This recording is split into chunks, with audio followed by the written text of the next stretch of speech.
Sent them a check for $1,800. I had $1,200 in my checking account.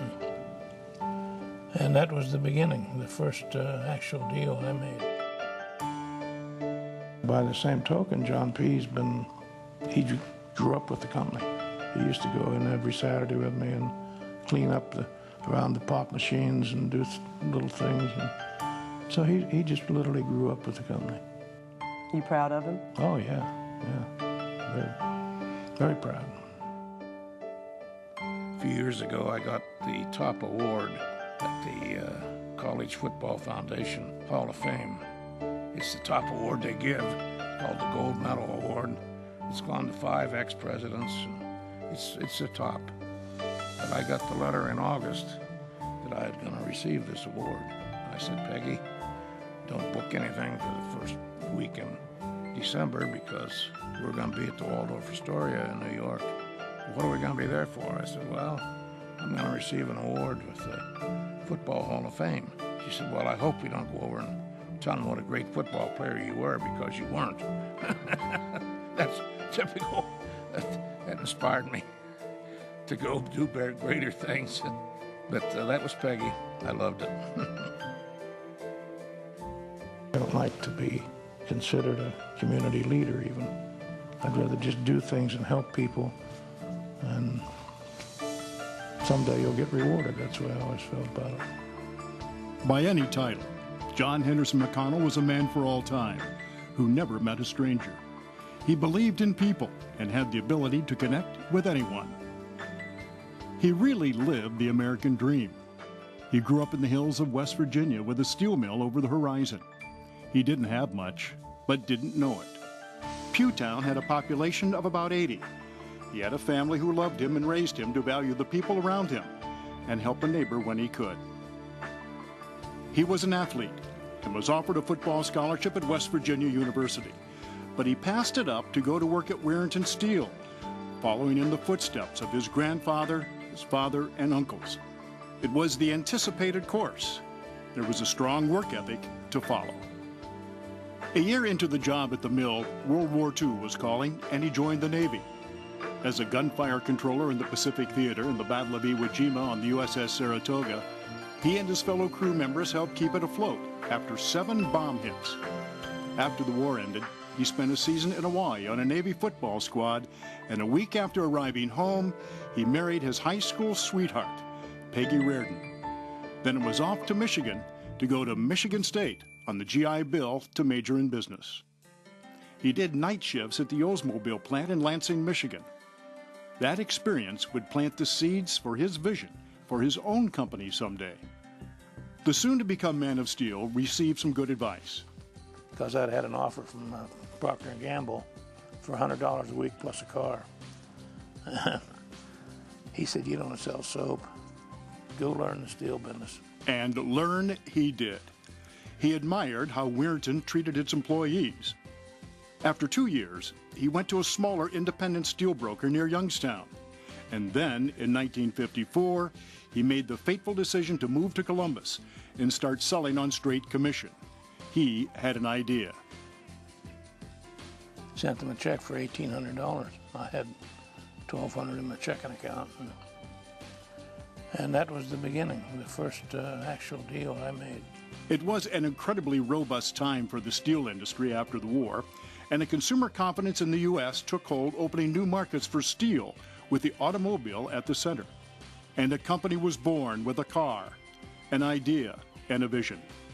He helped create the steel processing industry with his innovative one-pass technology. The company made money its first year. Well, in Columbus, I used to make sales calls in the morning, and I'd come back in, and we had a one-room office and a lady secretary. So she'd leave the office, and I'd change clothes. And then I'd go out in the plant and help them, whatever they had to do. That kind of action, standing shoulder to shoulder with his employees, endeared McConnell to all of his employees over the years. He believed that if he could gain the trust of the people who worked for him, their opportunities and outcomes were without limits. He commented he believed his company had only scratched the surface, and he was right. The milestones were evident.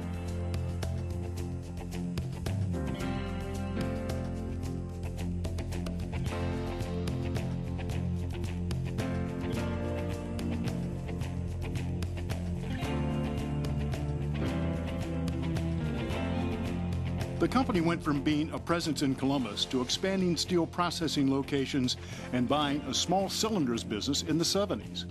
It had become a darling of investment clubs around the country, and John H. McConnell was a speaker in demand. Audiences wanted to hear his great American business success story.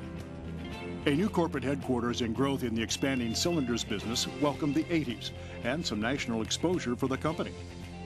The 100 Best Companies to Work For featured Worthington for the first of what would later become 4 appearances on the Fortune listing since it began in 1997.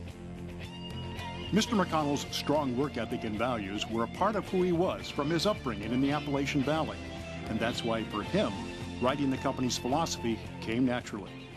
Why are we in business? To make money for our shareholders. Then I went from there, what's our most important asset? Our employees. And the company benefited from its strong founder's vision to put the power of the company in the hands of its employees. In passing the leadership of the company to his son and then ultimately retiring from the board, Mr. McConnell admitted it was hard, but he said it was time to sit back, enjoy life, and not worry about a thing. But he was far from being a spectator in life. He had developed and built a golf course the way he wanted it, and that later became his backyard view when he and Peggy moved to their Double Eagle home. He had also spent some time as a pilot, but his great love was riding his horse on his Colorado ranch. I guess when I was a kid, I was used to read those pulp Western magazines, and when I'm out there riding horseback, I always think that next turn there's going to be bandits there, or Indians or something, you know. It's just, I don't know. I love the West, and it's so pretty, and the history of the West always intrigued me. Those were his rewards, but he was a man of great integrity and heart. And it was Peggy's heart that needed mending, and it gave him an idea to help people recovering and needing heart health. I met Mr. Mack and his wife 18 years ago when she had an illness, and I operated on her. And it saved Peggy's life.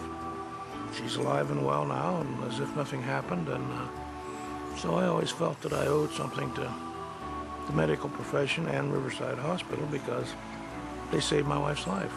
Since that time, I think our relationship has grown, and I have found him to be such a unique and interesting individual. I try to follow Woody Hayes' philosophy that you pay forward in this world. You don't wait till you die and leave your money, and if you've got anything to give, you do it forward. Help people. Family was important to the man of steel. He and Peggy were blessed with a daughter and a son and many grandchildren.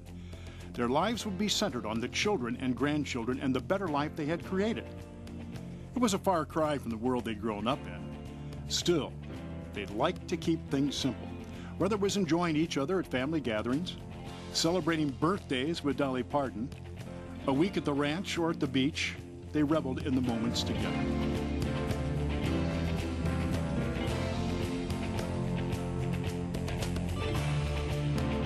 And their list always included dear friends who spanned generations.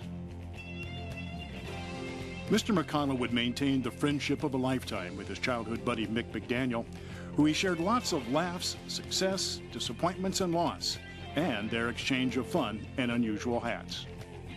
Recognition may have made him uncomfortable, but his awards were numerous. From the Horatio Alger Award recognizing his business success to his Gold Award for football, and many in between. He was respected, admired, and adored. But it was his dream of bringing major league sports to his hometown of Columbus that would be part of the legacy of John McConnell that put the spotlight on him. He had been a pretty quiet leader in the community. He ran his business, didn't seek a high profile, but that would all change in 1997 as he took the lead on the Blue Jackets franchise. His reason for stepping up was simple. Columbus has been very good to me, and it is a good city. I think it's one of the best cities in the world, probably, to live in. And it's just, I want to do everything I can to pay back to Columbus what they've done for me.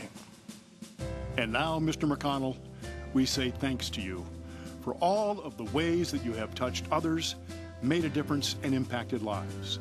You have left this world so much better than you found it. You set the best example of the golden rule by your actions, your deeds, and the way you lived your life.